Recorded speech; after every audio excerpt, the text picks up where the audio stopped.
Hello, and welcome to You Still Have Time, a podcast dedicated to discussing topics of interest to an older audience.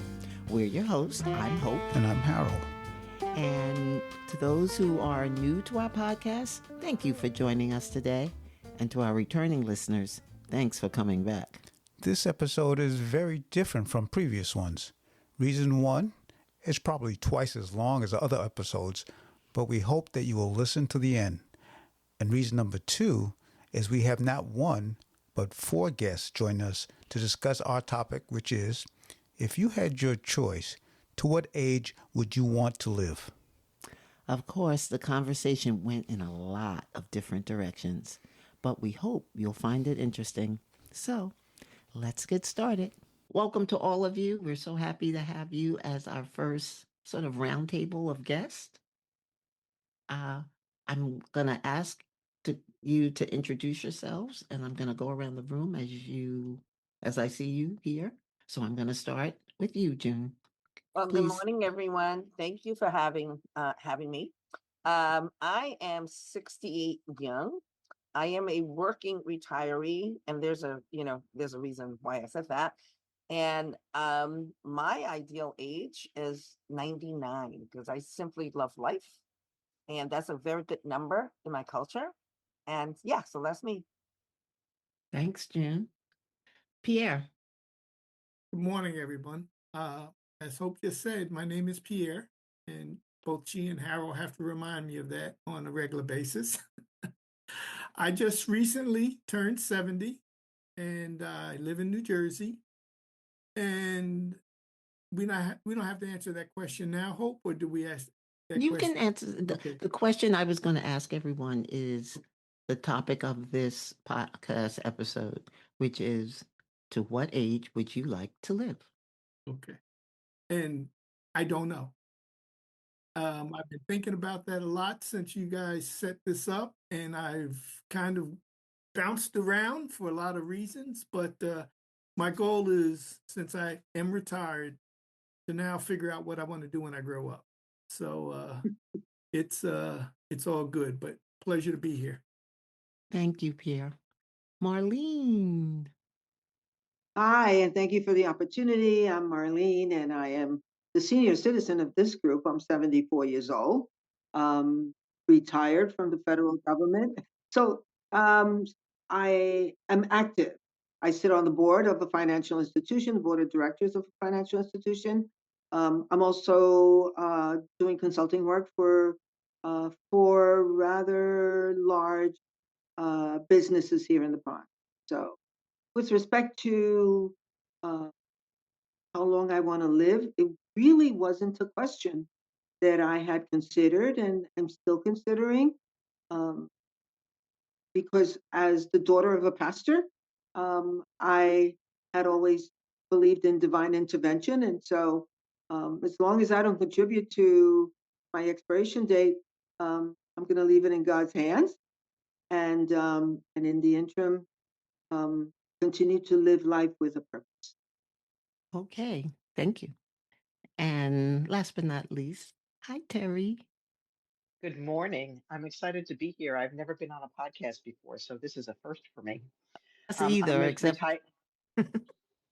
well, you've been on them since you've been doing this, but this is my first podcast experience. I'm a retired teacher, and although I'm not financially employed, I am quite busy, and I like to stay active and do all sorts of things. I do some volunteer work, and I'm the middle of three girls, and at the current time, I am the primary caretaker of my 92-year-old mother. So this is a question that has come up fairly often recently of not so much a number as a quality of life, because I can say I want to be 95, live to 95 or to 103, but it's all about the quality of life as I've watched my mother aging and my mother-in-law aging, and my father died 2 years ago. So at 68, my mortality is definitely on the horizon, but I'm hoping that it's a far horizon, and I'm hoping for a good quality of life until the bus comes and hits me. Terry, you and I are the same age, Terry. Yes. Yeah. Well, I'm Oh, I'm ending my 68. You're beginning your 68. All right. Well, we're still 68. Close enough. Yes. Yeah. I know when both your birthdays are, that you're only a couple of months apart. Okay. I think it's only fair that Harold and I answer this question as well. So Harold, you go. Right, right. Well, I'm 74, so Marlene, you're not the senior citizen of the group. 1 month though. I'm I April. had it's funny. I had never thought about this topic either until, we saw I think we saw the broadcast on CBS. Yeah, we were watching CBS Mornings, and they do a little segment where they do talk of the table. And Gail King talked about this survey that done by the Pew Research Center, Mhm. asking Americans all ages. It wasn't just Yeah, seniors. and I'll give you the statistics as soon as we finish here. To what age they wanted to live.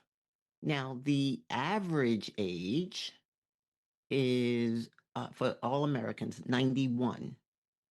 That was the average age that people said. But oh, you didn't tell us how long I don't. you have.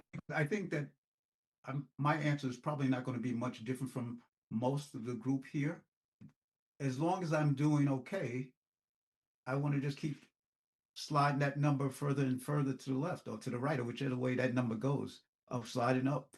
Um, so I never had a number specific. I'm sure that if you had asked me when I was 21, I wouldn't have said, I probably would have said 74. I don't know. Because 74 when you're 21 sounds like wow, you're Very old. old. You're old. I mean, how could you possibly be getting around at 74? So, Yeah, well, we're here, living proof. Um, and my answer to this question is always, and I guess it kind of falls in line with everyone else's. Uh, I want to live until I don't want to live anymore. Mm. And because I don't want to die thinking, oh, there was more to do, there was more I wanted to do, um, I just want to get to that point where I won't mind dying. It'll be okay if I go. So that's my number, and I hope that number is at least 20 years away. But I keep saying, Harold and I have this thing about the word elderly, and because you listen to the news on TV and they say elderly, they think, oh, an elderly man was robbed in Brooklyn or whatever, and then they say the man was 63, and I said, that's elderly. Oh my God. So elderly is always at least 10 years older than me. so let me read to you some of these statistics. Okay, again, most Americans want to live until they're 80 or older. The specific numbers are younger than 80, 16%, 80 to 89, 23%, 90 to 99, 24%, 100 to 119, 23%, and older than 120, 7%, and 8% with no answer. Who are those people? I don't know. But the interesting part of it, they broke it down.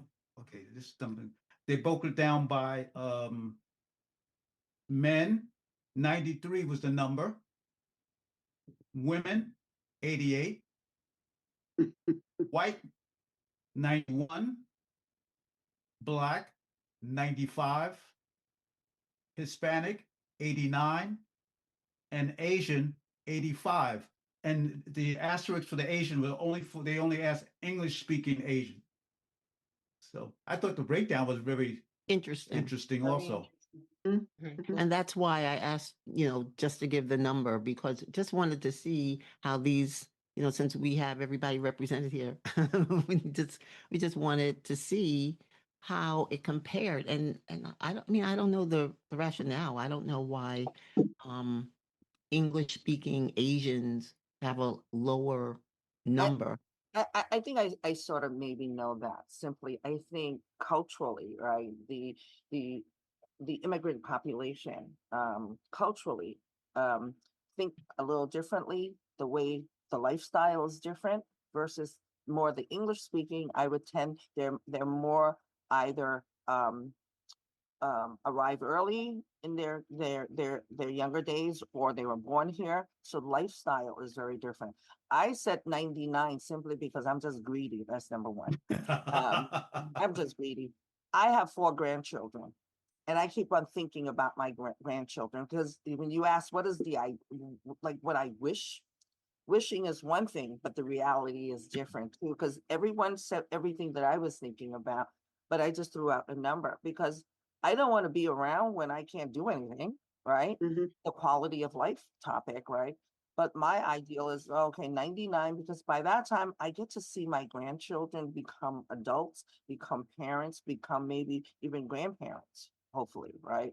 But for the cultural aspect of it, I think most of the older, when I call older, older than me, like 20 years older than me, many of them could be from, from either from China, from elsewhere in East Asia, um, who live a different lifestyle or had a different lifestyle.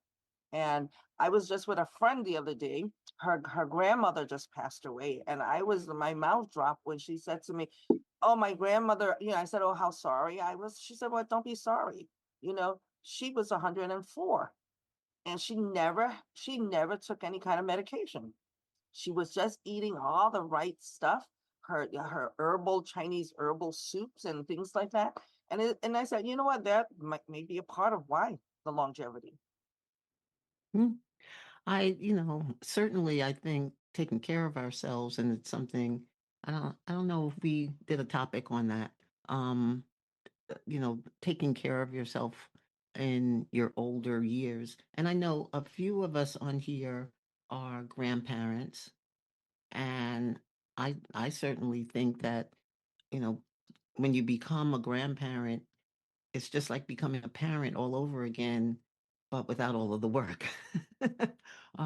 And you can sort of like watch this person grow and develop, and you want to see where they're going. I think that's sort of natural. Um, but here's a question because I wrote down. I kept thinking of different questions as you went. Are any of you afraid of dying? Is it fear of that? Me, I am. Okay. I am. And I'm in and denial. I'm sorry. Go ahead, June. no, it hit me really hard, and I think Hope might remember. I told her, like, when uh the pandemic started, it just affected me in a really bad way. And I sort of looked at, again, life, right? And I think when the pandemic started till now, it sounds kind of crazy. My husband is 9 years older than me, and we all have some of our health issues. And every day, literally every day, when my husband is sleeping, I'm staring at his belly to see whether it's Mm. up and down, right? Because I'm so afraid, right? I'm so afraid of of losing him, or when he's not here. Um, but then, I said to myself, that probably won't be for me because my lifestyle is a little crazy, right? I'm gonna go first before him. But it's that fear. It's true. Look, Hope is laughing. It's true. I mean, like I said, I love life so much, and I love my grandkids. I love everything, and the fear of not being here anymore. And sometimes it gets to me a little bit. But yeah, I am definitely one to say I am afraid of dying. And Terry, you said you were in denial. When you're young, you have this sense of immortality that, nothing bad is ever going to happen to you and you can surmount anything and nothing is ever going to be permanently bad and all that kind of stuff. And I've carried that with me for 68 years because I remember when I first started teaching, I was the youngin' and and the new kid in the block, and I was never the senior member. And when I turned around and I was the senior member in the department, it was like, what? How did that happen? And I haven't grown up yet. So, and that sentiment has carried over.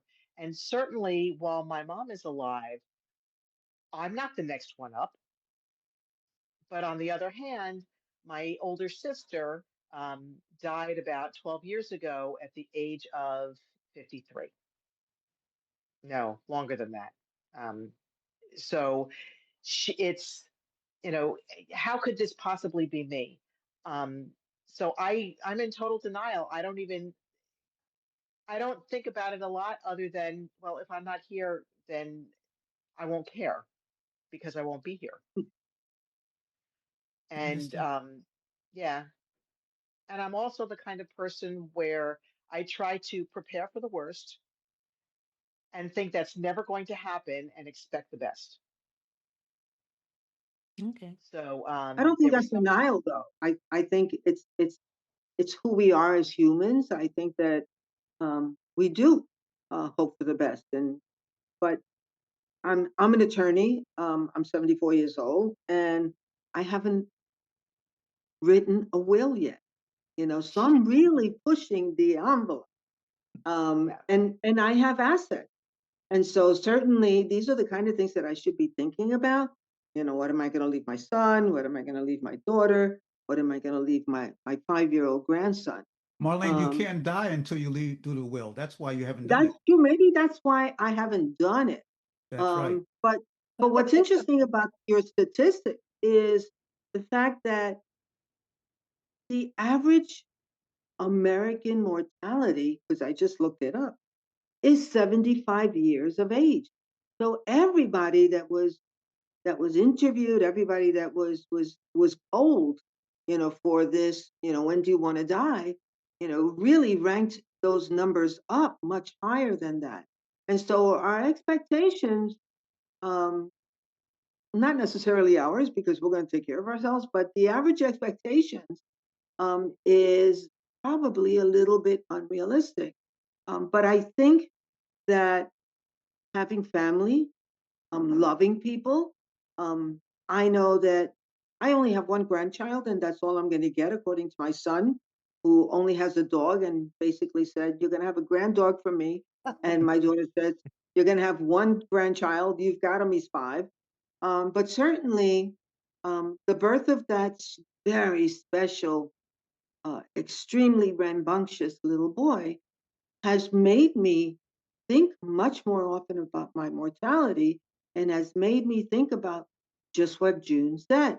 I want to be around to see how this little kid grows up because he's going to be amazing. And I'd love to be at his wedding, even if I'm, in the corner in the dark, in a wheelchair. I don't know. But certainly I want to see how special, how this special little kid is going to be in the future. So certainly it is something for all of us to consider, and it's certainly something for us to do the kind of things which I'm doing now. I tell people I'm not fat, I'm fluffy, to lose weight, and I've started doing that. Um, Eating healthier. This morning I scrambled an egg with spinach. You know, who does this? I mean, that wasn't me before. Um, but certainly I'm beginning to consider and do the things that I need to do in order to have a longer life. And Pierre, talk to us. What everybody's saying, because I'm sure we all resonate with, all of it and certainly pieces of it. But um, Are you you know, afraid of dying? Do you have a fear of death? I don't have a fear. It's, it goes back to what several folks have said. It's the quality of life between now and whenever that happens that, I kind of say if I don't have it, I don't need to be here. But my goalposts have changed. You know, Initially I said I just want to be around long enough to walk my daughter down the aisle. And as Hope and Harold know, that happened a couple of months ago. So, with that said, But you don't want to walk Kevin down the aisle? you Kevin's guys know his son. Kevin. Kevin ain't never get married. So, but now that she's married, I'm like, I want to hang around long enough to teach my grandson or granddaughter how to throw a baseball, how to throw a football. And that goes to the quality of life. So, afraid, no. Concerned, given the environmental issues we deal with and the stress. And I, as was just mentioned, the average life expectancy of men in the U.S. is, across all of U.S. is 75. But then you look at life expectancies of other countries, and we are way down on the list. Some of it is, June knows, is cultural, but you look at places like Morocco and all these other places, they have a there's not a lot of McDonald's in Morocco. Monaco, yeah. So what people eat and the stress factors that everybody has, but those things contribute to that fear factors, like how much of this. But as I've gotten older, excuse the expression, I just let that. I won't use that word. I just let it roll off because you know it does affect what that number is. So long story short, I'm concerned about it, but I pushed the goal post a little further out, and you know hopefully I'll be around to see that happen. Another 20 years? Another 20 years. 90 is the new 70. Yes. And again, in preparation for Hope and Harold's for this call, what is it? Nonagenarian is a 90-year-old. I think Yeah. that's the proper way of saying it. So, and Hope and Hope and Harold, I think we know at least one 90-year-old, and but I speak to that 90-year-old a minimum of twice a week, and always pleased of the one-liners I get from him.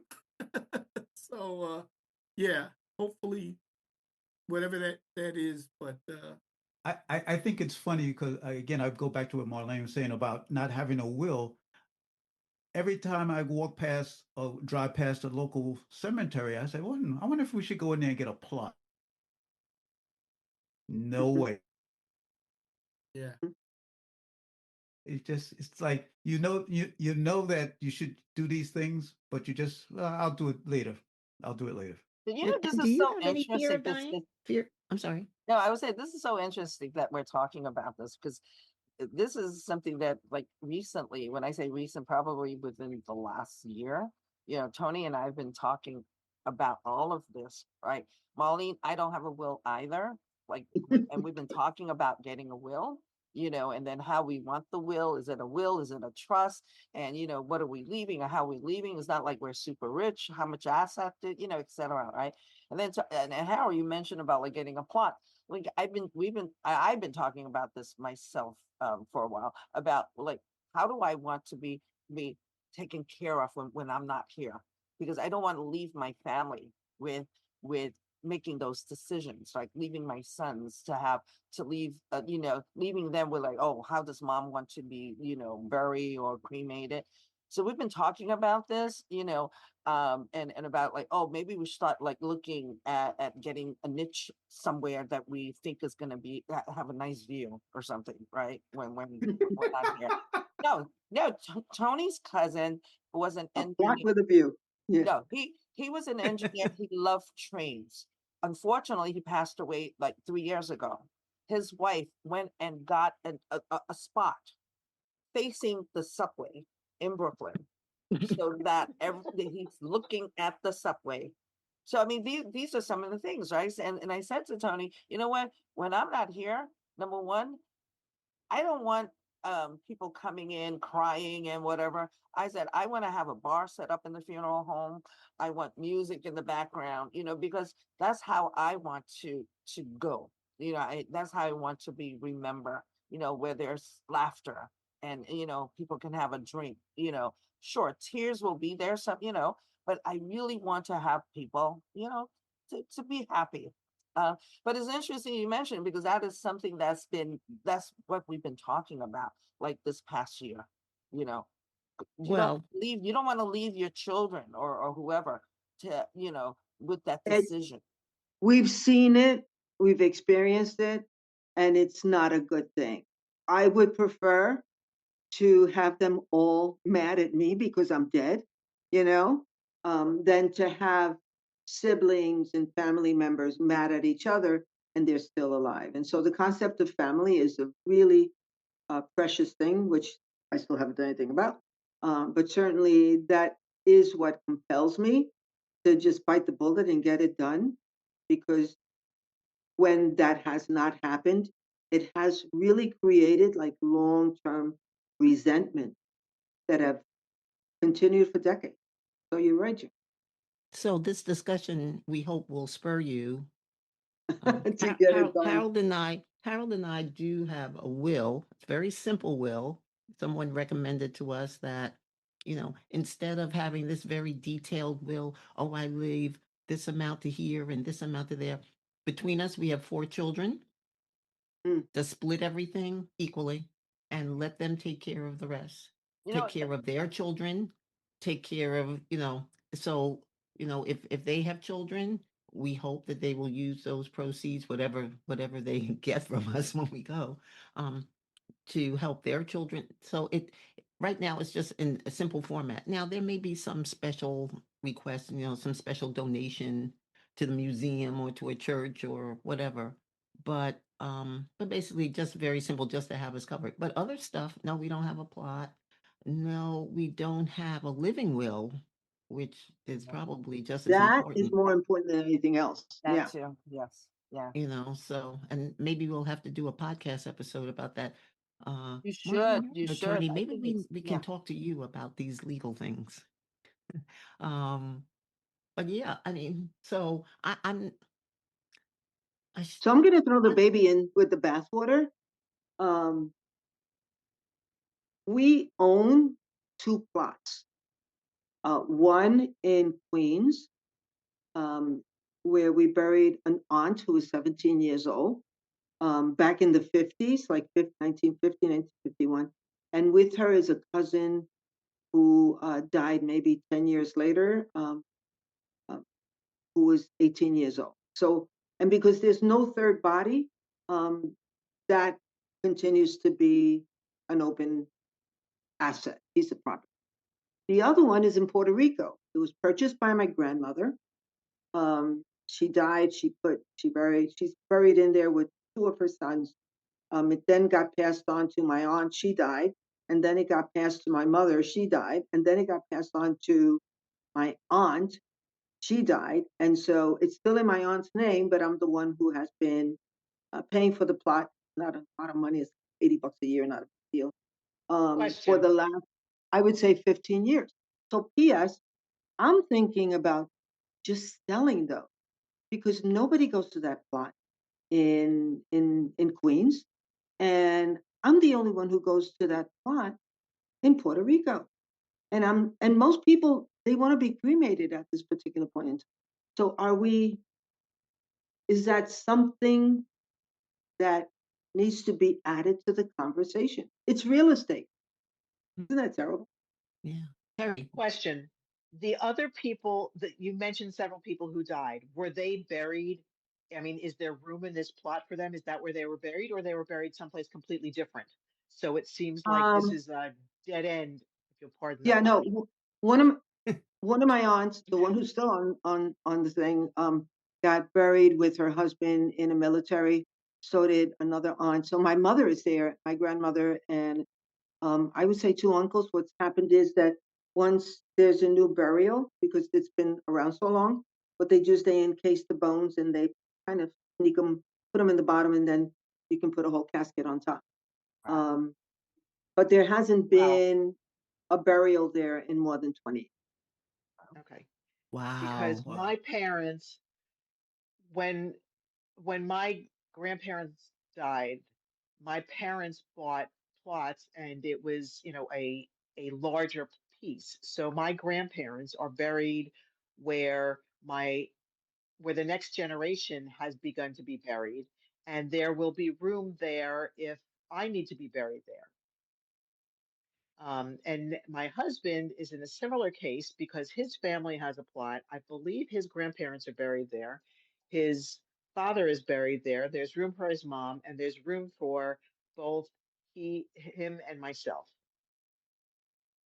So some of this, because my parents were proactive, um, is already, do we want to fill out the plot, or do we want to be buried someplace else? Yeah. And Or will my do they want to be buried? That's the well, new that's it. cultural Someplace norm else, is moving. Yeah. right?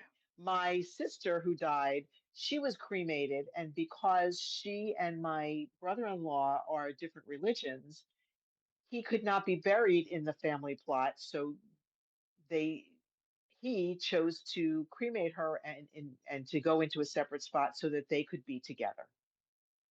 And the interesting thing will be is that he's remarried. So is he going to be between his wives? Oh my God. The Or is politics she of going burial. or is I know, right? Or is she going to go on to to be buried separately? Oh, Who At, knows? Well, at if we one need, time, if we needed a sponsor, I think we needed to get a funeral home to. Yeah, I'm Could you thinking imagine I know that I just know that right in the religious middle of the institutions. conversation?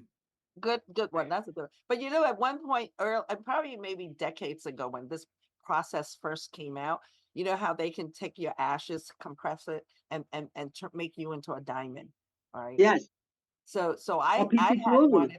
I had Yeah. wanted to do that. And since I'm such a big girl, I said, I can make 3 diamonds out of me, one for each son and then one for my husband. But then knowing my kids, they might like put me somewhere on by the sink and I get flushed down the toilet or something. I said, well, forget it. I'm not doing that. But that erased the question, like, do you need to get a niche? Do I need a plot? But if you compress my ashes and turn me into a diamond, I'll be with you forever.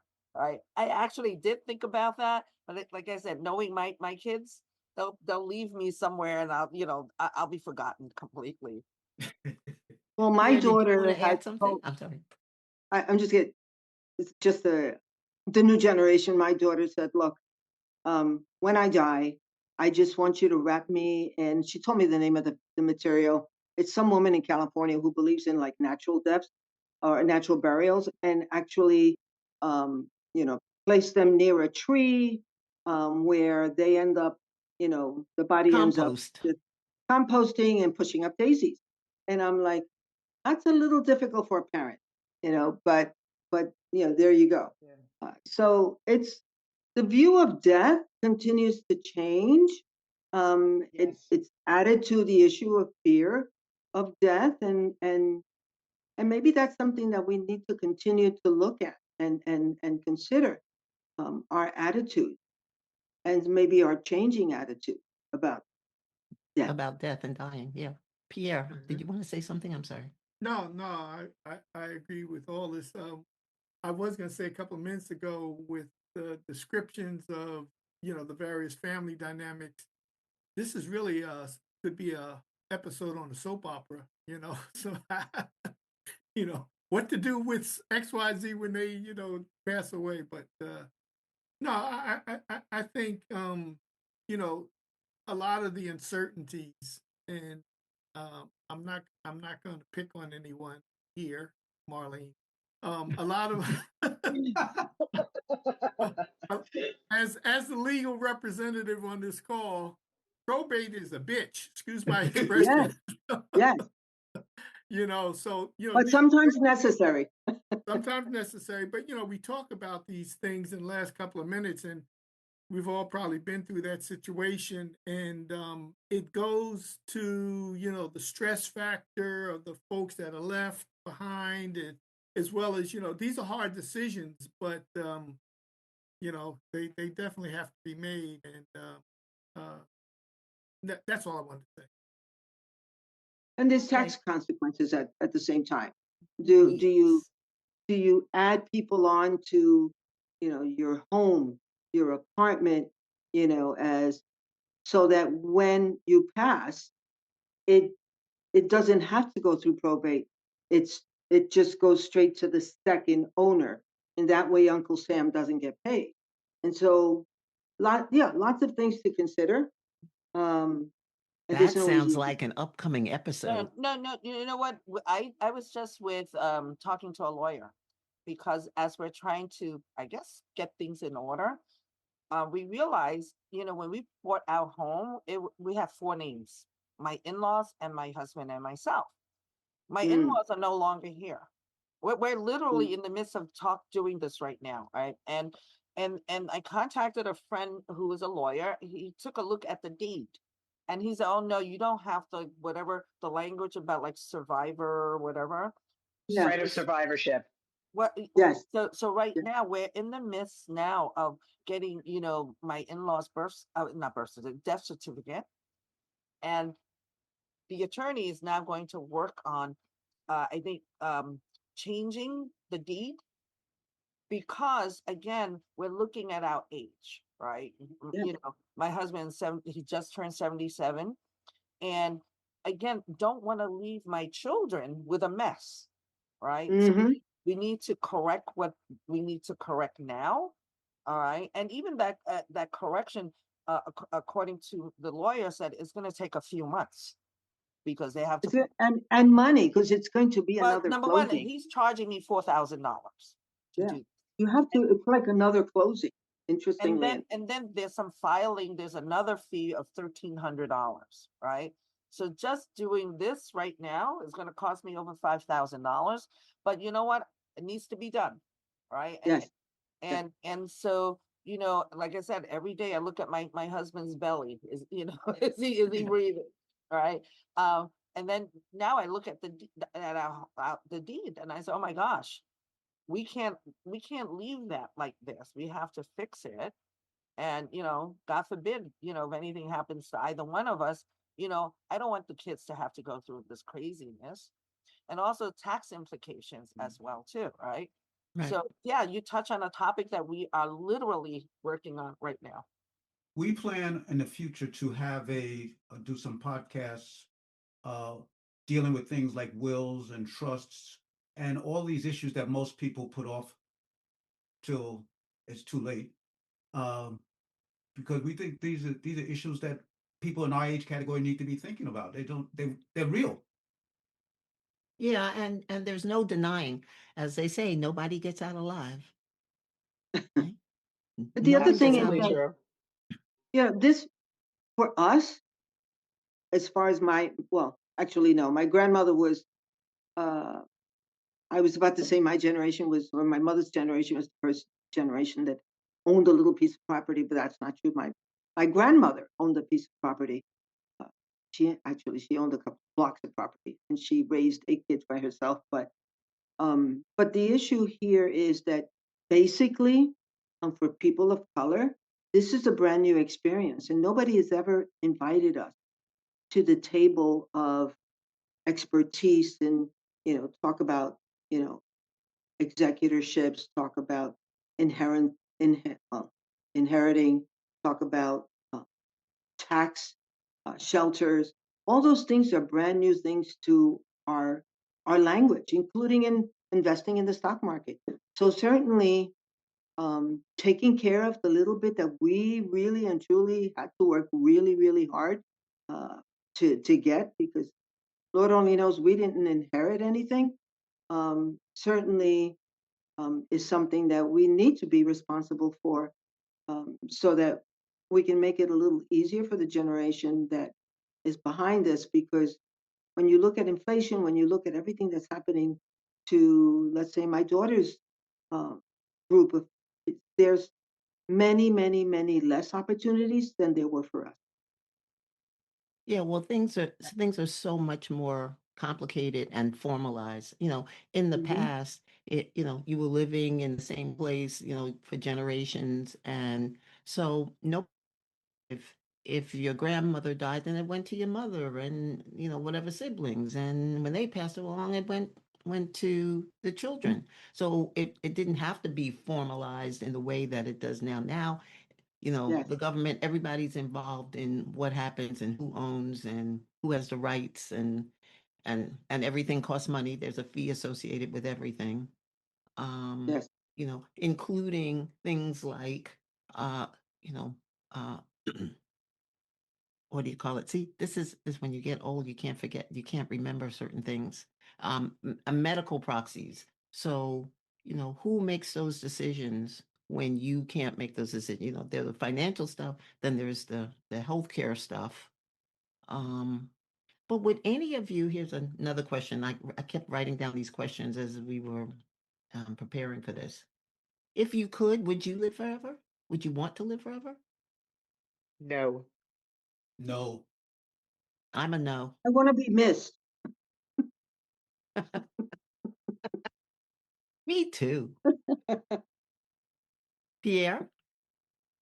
I agree with everybody, you know, and you know, when someone said earlier about, when we were in our 20s and we said, what was old, I don't recall knowing anybody in the 70s when I was in my 20s, So you know, but I remember also saying, people telling me, you wait till you have kids and all this is going to come back to haunt you, So I kind of want to see, I don't want to live forever, but I definitely want to wait.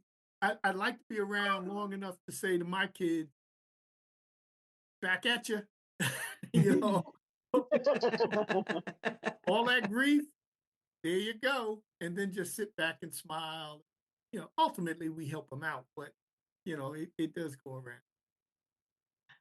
For me, I can't answer that. I don't know because Uh-oh. forever, like how many others will have forever, right? I don't want to be here by myself, right? The forever. But if medical science is so good and is keeping people around longer, and then I have my friends and my relatives, yeah, I like that sort of forever if I'm still healthy and I can function. But if I'm gonna be left here by myself, I don't want that forever. Yeah, I agree. Because, I had a question about cryogenics, where they freeze you after. And so I just did a little research this morning, and uh, there are about 500 to 600 people they think that are cryogenically frozen in the world. I mean, it's not Mhm. it's not a whole lot of people. And I had They're the always, billionaires, right? Those are the billionaires. well, not Mhm. necessarily. Well, I mean, certainly, Mhm. and they said there were a few thousand more that are on the waiting list. I guess waiting to die and be frozen. So June, you won't be alone. Oh, but you'll be cold. Um, and so I had always heard that Walt Disney had been frozen, but I Mm. learned today that that was a myth, that he was actually cremated when he died in 1966. But the one person who I had heard of was a former baseball player, Ted Williams, and he was cryogenically frozen, but for some reason they separated his head. And I said, "This is the creepiest thing I've ever." His head is frozen. What? What? I don't get it. Look it up. He didn't have enough to pay for the full body. Well, it's either, but But his son, but his son is also frozen. He had a son, and his oh, son is also frozen. So they did put he keep his head? What'd you say? Did he keep his head? The son? if not, he got an extra one floating around. But I the knew other we'd thing is get some nowadays, laughs out of I would this. imagine now with cloning, you don't need, look, I'm claustrophobic and I don't do cold. So that wouldn't work for me in two different, ways. But fact of the matter is that now there's a lot of successful cloning going on. So maybe just with a couple of cells, you can come back. Question is, do you come back with the same memory? Don't know. Um, So, okay, here's another question. That's an entirely different continuing topic of, you know, is your body, does your body contain your essence, or is that separated at death? And, Mm. how do you preserve that essence? Star Trek went into all sorts of episodes along this way. They had one episode where a group of people who had been cryogenically frozen, were brought back, and that whole discussion. They were Roddenberry was so forward thinking in so many of his topics, and they have some characters who recur that they because they were engineered to live, forever, or at least a ton longer than the rest of us. So are you is Ted still there in his head? Well, just his head. In his head, he is. Well, yeah, I know that's what I mean. But is his essence, is he still there with that head, or is an entirely separate thing, which is a huge different podcasts and different topic of conversation, because that's a very different thing. When I took my son to his first wake, they had an open casket, and he was fascinated with death at that time. And so when he wanted to go see the body, I wasn't going to keep him. I was going to keep him way in the back, but he wanted to go see the body, and we were talking that that may be his body there, but his spirit, his essence, his person is not there anymore. So, you know, again, being buried, do I care what happens to my body if my essence is not there? Hmm. Okay. So, as I said, I have a Sorry, lot of I questions. interrupted. No, no, no, I no, no, interrupted no, Hope's question. no, no, no. Okay. So, a couple of questions. Um, for those of you who have a faith practice, does faith play a role in, or how you feel about death? That's one. And what about reincarnation? Is that something you've thought about? Mm, mm. You know, the I'll divvy that up a little bit. So the faith part, I grew up Catholic, still Catholic, altar boy, the whole thing, crazy priests and crazy nuns and all that other stuff. I still have a few of those scars to remind me, but that I let me get back on topic. Your faith gets tested, as Hope and Harold and I have experienced, um, and it was mentioned on prior discussion here. You look and you sometimes some of the good people go way too early, and you say, why? This isn't fair. And then you look at the knuckleheads that are left around and you say, why wasn't it them? You know? So your faith gets tested, and especially with some of the youngsters that were very close to us in our family. Um, I'm like, you know, what's up? How does this type of stuff happen? So, I have faith, but it gets tested on a regular basis, you know. Well, And as a does your as a does, pastor's kid, oh yes, PK. um, I'm a PK, and Dad was the co-pastor of a church here in the South Bronx many, many, many years, and so it was a challenge. It you don't think about it when you're growing up until you start realizing that life is not um, black and white as you see it as a child, but you see it then as a gray. And I've got to say that I have evolved where to the point where I don't believe in church other than a place to have fellowship with like-minded people who I like. Um, but with respect to an afterlife, I am not so sure. So I identify myself not as a fundamentalist, a legalist, um, but rather as a woman of faith. And so that way, I don't put any boxes around it because I do believe in a higher power, and that is probably not in a box. And only humans put things in a box. And so I am a woman of faith.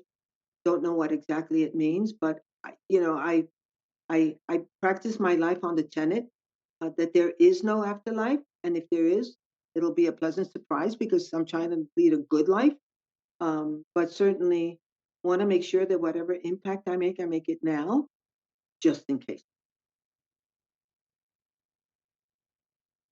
I'm shaking my head because so much of it resonates. I mean, the stuff that Pierre said, certainly when we lose people that we love, especially when they are so young, it's very, very, very difficult um, to kind of make sense of it all.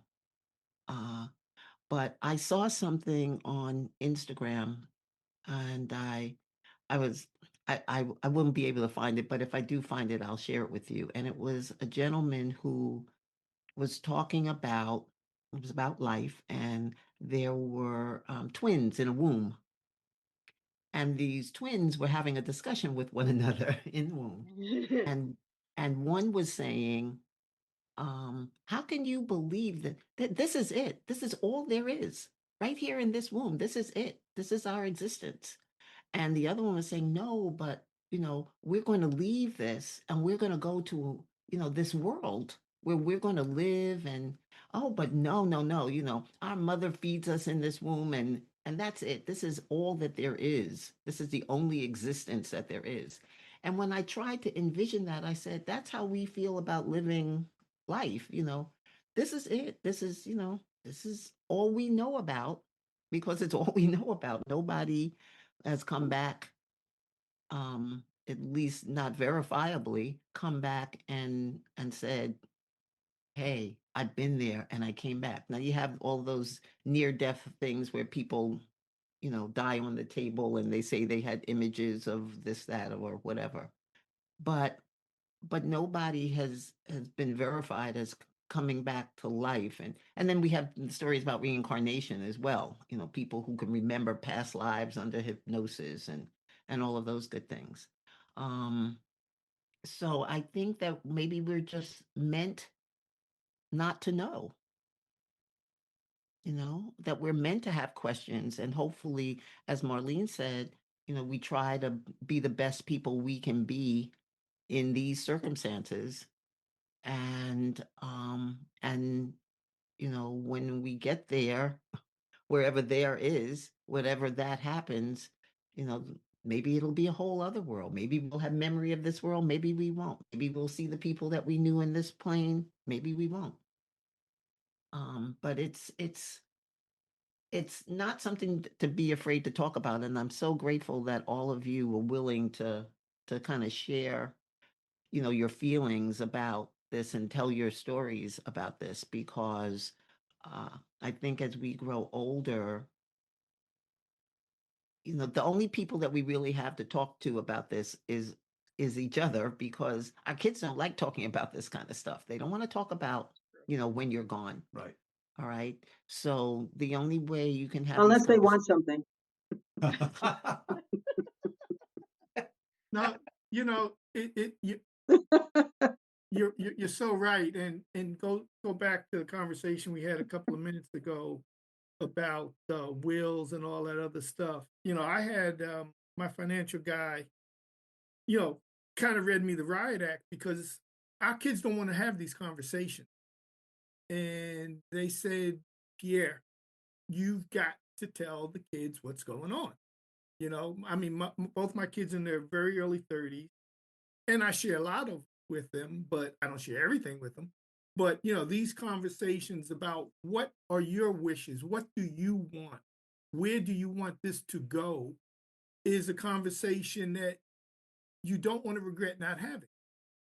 You know, so I think, to Hope's point, um, you know, they they don't want to have it, but it is, and again, I think this is this may be more content for you guys in the future, along with the other things we mentioned. But it is necessary because nobody had these conversations when I was in my 20s, 30s, and 40s. What we talked about it earlier, and I apologize for rambling, but if you live in New Jersey or in the Northeast, you've got assets that have appreciated and you don't want them to go where they ain't supposed to go. Right. So these are conversations that they're tough, but they definitely need to be had. And getting the right perspective is going to, in the long run, help everybody that we love and that we care about. I think I'm just going to give a notice. I'm sorry, Hope. My last time I'm no, going to. go ahead, Marlene. I just want to give a notice about not having a will. Okay. I worked, Hope knows that I worked in Borough Hall for quite a number of years. And as a result, I knew a lot of the lawyers, I knew a lot of the judges, and there are a lot of other agencies that are borough centric. And one of them is called surrogate court. And so it's important to know that if you die without a will and you have I think it's $250,000, I think, in assets, which is a combination of a lot of things: money, your house that you bought at 30 grand, but you lived in it for 30 years, and as a result, it's now worth more than $250,000. All those things. You die without a will. What happens is that the assets, including everything that's in your apartment, which can be, pretty pricey too, will be seized by the surrogate court. They will hire a lawyer who will then begin research on determining who has a right to receive these assets. And usually those lawyers take somewhere around 2 to 3 years, where they make cursory searches. But meanwhile, they're getting paid for 2 to 3 years from the value of your house and the china and everything else you have. And in the end, when they figure out that, yeah, oh, the sole daughter or the sole son or a distant, aunt or uncle, are going to inherit, there's not much left. So you don't want that process. And I'm speaking to myself as I say all this. You're talking to yourself, right, Yes, Marlene? yes, yes. Okay, so So I when this know, ends, I know how this goes. So certainly, um, it's something that shouldn't happen to anybody who worked their butt off. To buy something, who enjoyed something, and who really and truly would prefer to pass it on. End of story. okay, so I'm gonna check in with you, Marlene. I'm gonna give you 10 days. God. Okay. I'm gonna check in with you and see if you've made any headway. All right? Okay. Because you're preaching to the choir To here. me. Yeah, Yep. you're preaching to yourself, exactly. So this sounds like a good place to us. Maybe just say final words. Maybe go around to ask anyone, do they have anything to say before we bring this session to a close? Because I have a sense that we could probably talk the rest of the afternoon. Yeah, I had no idea that so much different stuff would come up, but I think it's great. And I think anybody who listens to this episode in particular is going to get something out of it. And you make sure to tell all your friends to listen to this episode so that we can from 3 listeners, which one is Pierre right there.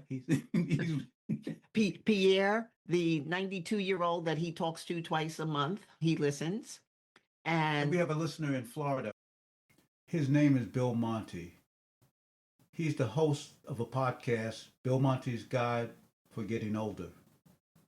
He was the one that encouraged me to start this podcast. When looking for podcast examples that targeted older people, his was the only one that I found.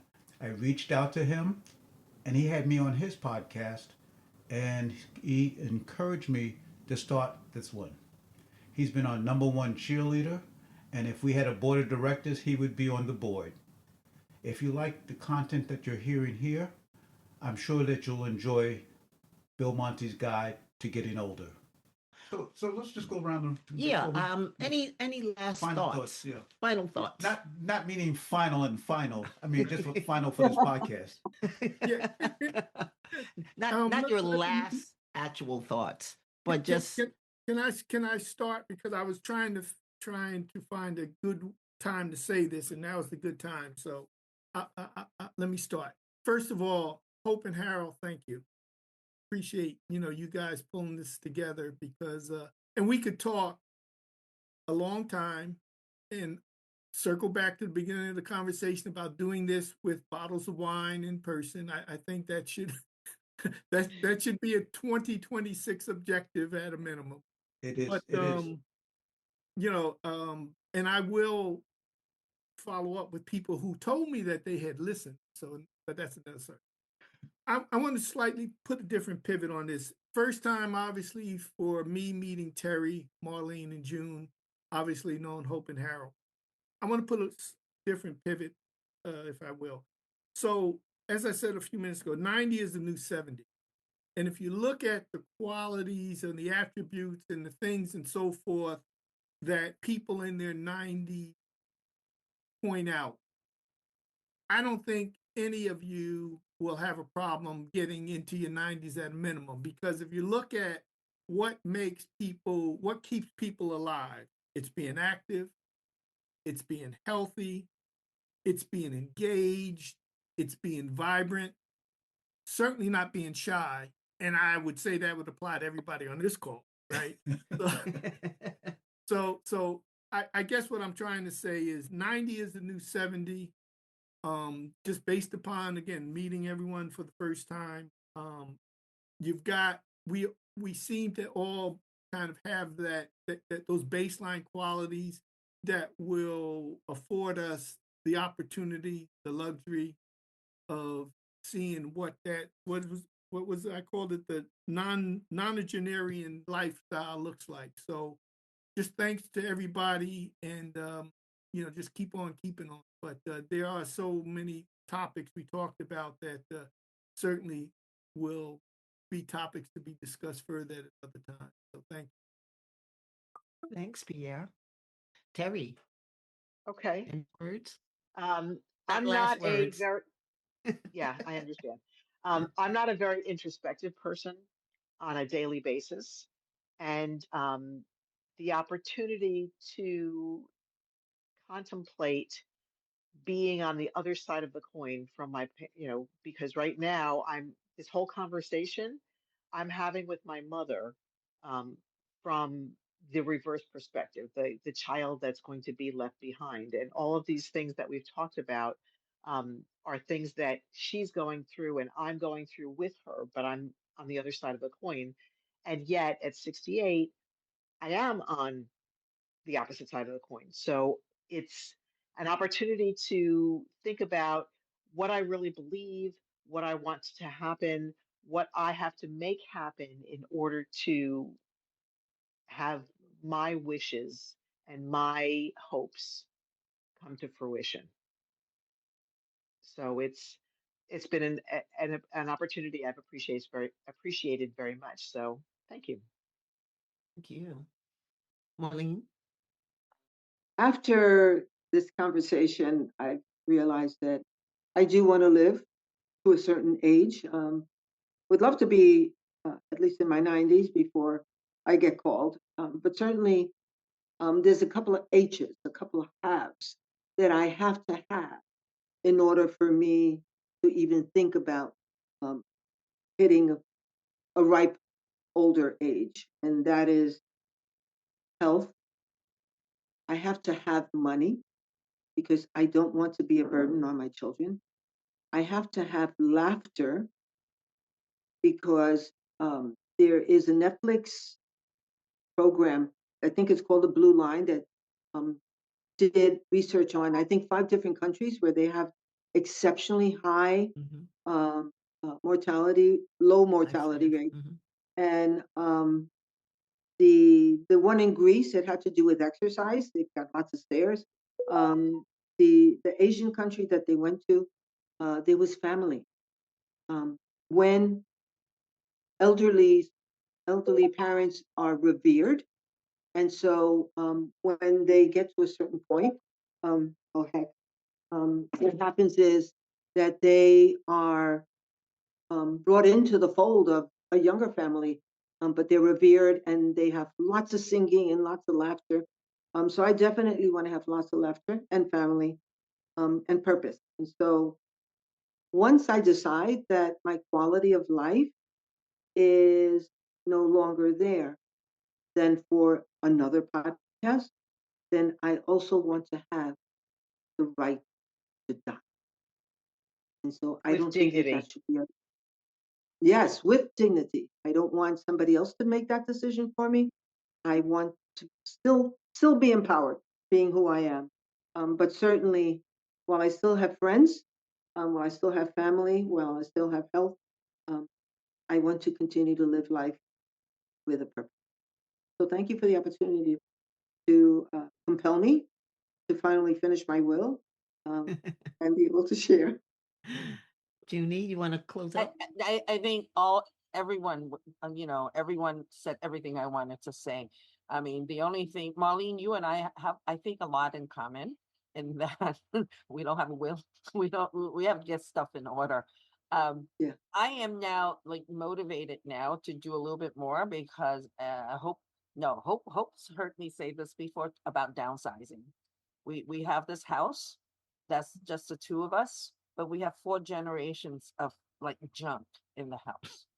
That's another something that is another something you don't want to leave behind, right? That's another podcast too. Yeah, exactly. And so now I'm really motivated now, to like really begin this process of downsizing. And because you talk about quality of life, it is not a good quality of life when you're living like in all of this junk, right? Maybe if I clear things out, maybe it'll give me a few more extra years to my life. Seriously, Interesting. because Yeah. when I look around, I have 4 floors in my house, and every floor is like packed with stuff. Okay. And like I don't want to leave the kids with all that stuff, but even for myself, right?